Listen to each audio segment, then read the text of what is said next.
World War II, the Vatican was criticized for supporting Hitler and his Nazi regime. To this day, the Vatican is still under investigation for plundering Nazi gold from the Swiss bank accounts of Jewish Holocaust victims. Over the past 5 decades, more than 1,500 priests and bishops have been identified in the sexual assault of tens of thousands of boys and girls in their trusting congregations and orphanages. Why is this filthy rich institution preaching spiritual values of poverty and chastity while cardinals, bishops, and priests cover up their crimes of sexual abuse? Why has the Church fought and resisted the compensation claims of their sexually, emotionally, and spiritually traumatized victims? Like Vatican City, London's inner city is also a privately owned corporation or city-state, located right smack in the heart of Greater London. It became a sovereign state in 1694 when King William III of Orange privatized and turned the Bank of England over to the bankers. By 1812, Nathan Rothschild crashed the English stock market and scammed control of the Bank of England. Today, the city-state of London is the world's financial power center and the wealthiest square mile on the face of the earth. It houses the Rothschild-controlled Bank of England, Lloyd's of London, the London Stock Exchange, all British banks, the branch offices of 385 foreign banks, and 70 U.S. banks. It has its own courts, its own laws, its own flag, and its own police force. It's not part of Greater London or England or the British Commonwealth and pays no taxes. The city-state of London houses Fleet Street's newspaper and publishing monopolies. It is also the headquarters for worldwide English Freemasonry and headquarters for the worldwide money cartel known as the Crown. Contrary to popular belief, the Crown is not the royal family or the British monarch. The Crown is the private corporate city-state of London. It has a council of 12 members who rule the corporation under a mayor called the Lord Mayor.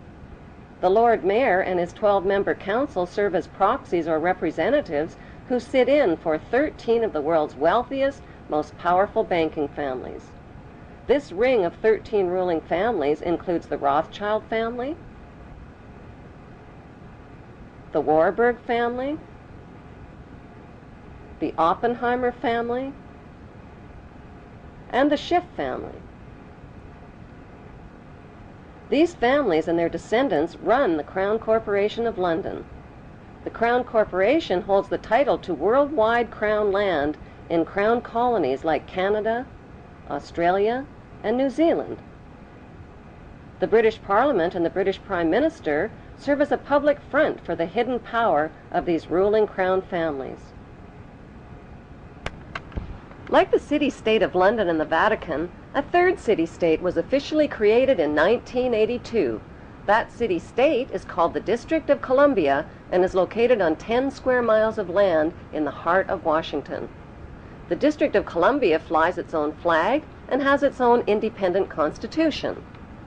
Although geographically separate, the city-states of London, the Vatican, and the District of Columbia are one interlocking empire called Empire of the City. The flag of Washington's District of Columbia has 3 red stars, one for each city-state in the 3-city empire. This corporate empire of 3 city-states controls the world economically through London's inner city, militarily through the District of Columbia, and spiritually through the Vatican. The Constitution for the District of Columbia operates under a tyrannical Roman law known as Lex Fori, which bears no resemblance to the U.S. Constitution.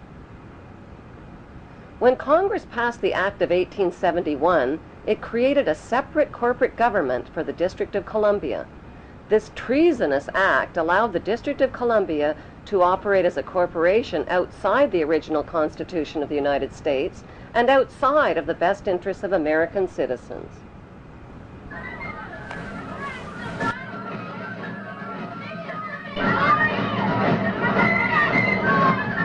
A sobering study of the signed treaties and charters between Britain and the United States exposes a shocking truth.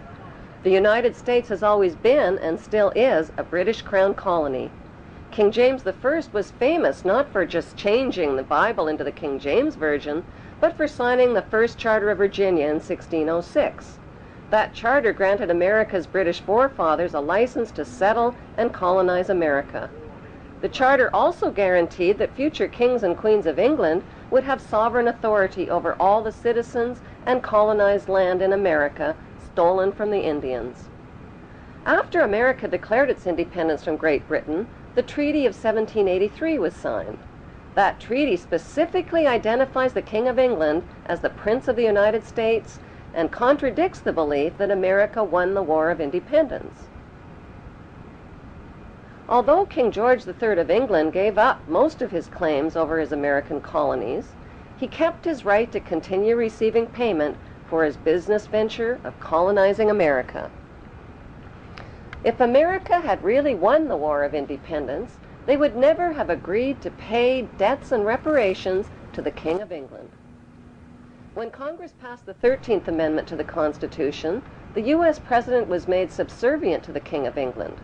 The 13th Amendment is called the Title of Nobility Amendment and forbids U.S. presidents and their officials from using royal titles like king or prince or baron. For some mysterious reason, the 13th Amendment, which was ratified in 1810, no longer appears on current copies of the Constitution. America's blood-soaked War of Independence against the British bankrupted America and turned its citizens into permanent debt slaves of the king. In the War of 1812, the British torched and burned to the ground the White House and all U.S. government buildings and destroyed ratification records of the U.S. Constitution. 1 century later, a corrupt U.S. Congress committed the biggest theft in world history. They passed Paul Warburg's Federal Reserve Act in 1913, handing over America's gold and silver reserves and total control of America's economy to the Rothschild banksters. Most Americans still believe that the Fed, or Federal Reserve, is the government. It is not. The Fed is a privately owned banking system whose majority Class A shareholders are the Rothschilds, Warburgs, Kuhn and Loeb, J.P. Morgan, Rockefeller, Israel Seif, and the Lehman Brothers. This private banking cartel is the Fed and is never audited and never pays taxes. They print and design America's money, which displays their symbols of an Egyptian pyramid, a Masonic all-seeing eye, and the words, "In God we trust." Who exactly is the God they trust? They also collect American taxpayers' money through the IRS. Then they loan it back again with interest to pay for roads, bridges, and other public works.